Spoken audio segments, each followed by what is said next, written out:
Bonjour, mon nom est Mathieu Delavoye. Je suis un homme d'affaires français et je vais vous raconter une de mes aventures.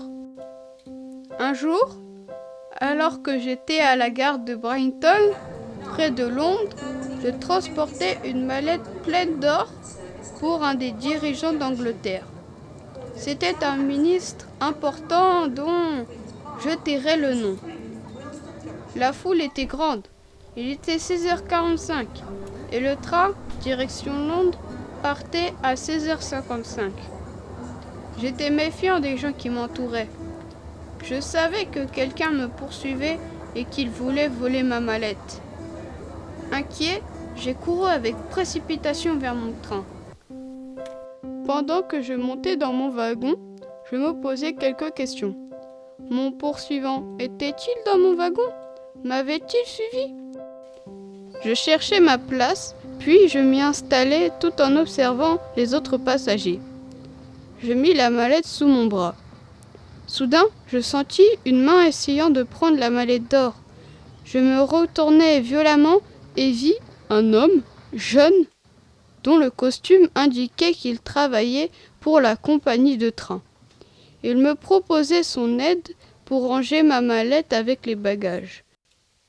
Soulagé, je lui répondis « Merci, mais je n'ai pas besoin de votre aide. » Mon ton fut un peu rude, mais sur l'instant, cela m'importait peu. « Bien, monsieur, comme vous voudrez. Je suis steward. Je suis là pour vous aider. »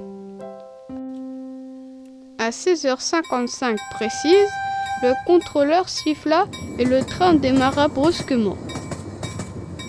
Je me sentis enfin un peu en sécurité et soulagé, car j'avais hâte de me débarrasser de cette encombrante mallette. Mais je restais tout de même méfiant. Comme je n'avais pas dormi depuis tellement longtemps, les mouvements et les bruits du train me tournèrent la tête. Je m'endormis. Puis, un choc violent me réveilla. Le train avait freiné et ma tête avait cogné violemment la vitre. Étourdi, je me frottais le visage essayant de retrouver ma lucidité. Soudain, je me rendis compte que je ne sentais plus la mallette sous mon bras. Je criai « Ma mallette, ma mallette !» Alors le steward arriva en courant puis me dit « Calmez-vous, monsieur, calmez-vous. J'ai vu que vous vous endormiez.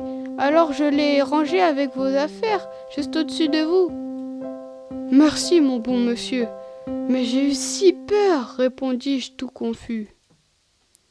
Après un trajet qui me semblait interminable, j'arrivai enfin à Londres.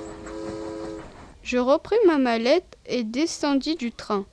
Je me sentais nerveux et très impatient de remettre mon bagage à ce ministre anglais. J'avais un rendez-vous avec lui à son bureau à 18h45.